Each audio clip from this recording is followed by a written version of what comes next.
All right, what is up? I am going to talk a little bit about sales.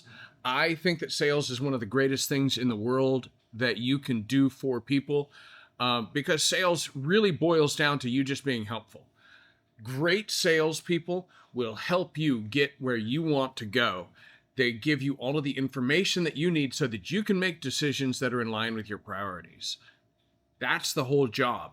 They are the original Chat GPT and the original ultimate assistant that specializes in a particular category. Okay.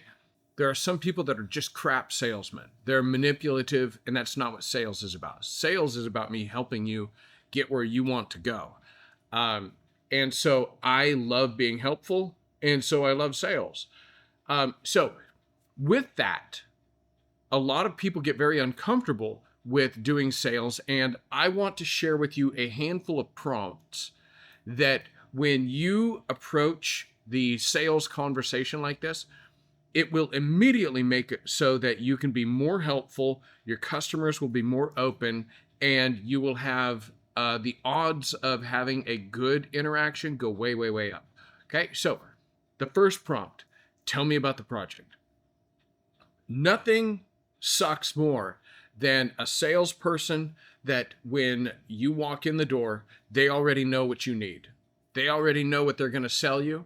The second worst is when you're the salesman and a customer comes in and they already know what they need. And they're not even interested in asking for some assistance. They just want you to take their order. Now, there's this magical place where the customer knows exactly what they need, and the person behind the counter is actually an order taker instead of a salesman, and they transact super fast. And both of them are super happy, and they think that that's the ultimate form of sales, but that isn't sales at all. That's a really, really antiquated version of Amazon, where you just place an order and somebody takes your order, and that's that. So if you were a doctor and somebody came in and said, hey, I need a prescription for this specific medication, you wouldn't just give them that specific medication. You would talk with them, have a conversation, find out exactly what they need, and help them out. If they come in and they're not even sure, all they know is that they've got this thing going on and they've got some ideas, and the thing that you do is say, hey, tell me where it hurts. Tell me about the pain. Now, in the world of sales, the best thing that you can do to start the conversation is, hey, tell me about the project. That's it. Tell me about the project. It helps them to step back just a little bit and get some perspective. And they start looking at it from the perspective of an outsider. So they may say, hey, I've got this family reunion coming up, and we're going to have, we think we're going to have somewhere between 80 and 100 people.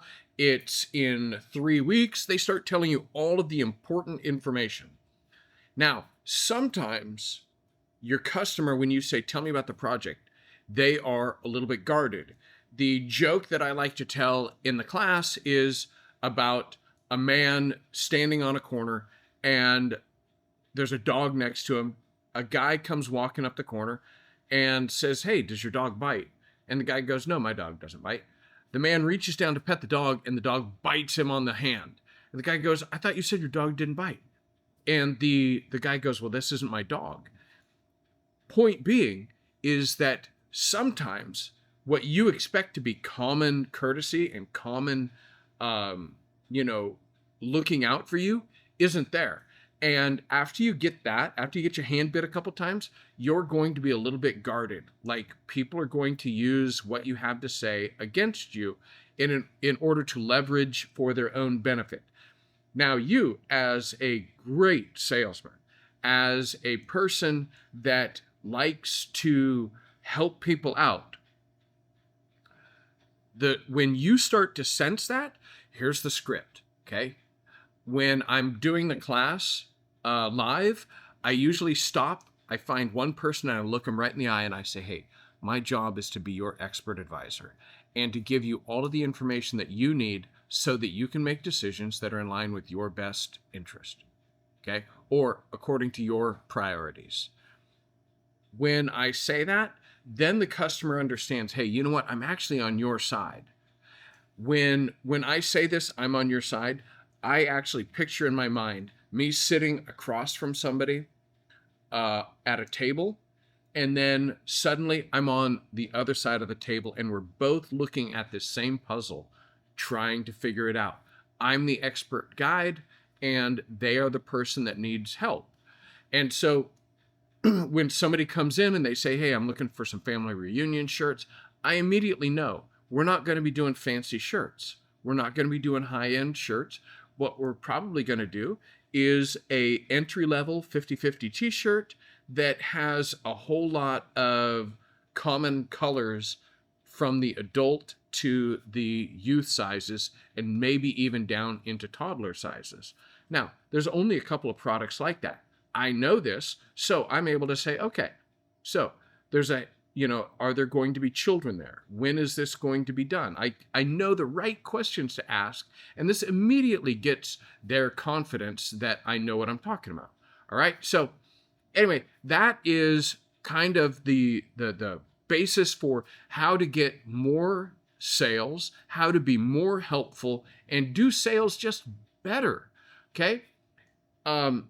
If you look down below, you're going to find that there is a survey, an assessment, where you can go through the different categories and the skills that are required for running a screen printing business. And then the great thing about this assessment is you go through, you click on all of the things, you select, yes and no's, and you select 1 through 10s, and you select all of the different things. And then at the end, you're going to be emailed a PDF that explains to you, these are the things that you're strong at, these are the things that you need to work on, and this is the order that you need to work on them in. Super helpful. It will help you in running your business, whether it is sales, whether it's the office, whether it's organizing the shop, whatever the skill is. There's only a handful of skills that go into running a successful screen printing shop. And this survey, this assessment, will allow you to get kind of a handle on where you're at, the things that you need to work on, and gives you the order at which you need to work on them. All right, I'm Adam Funderburg, the owner of High Caliber Coaching, and I will catch you later.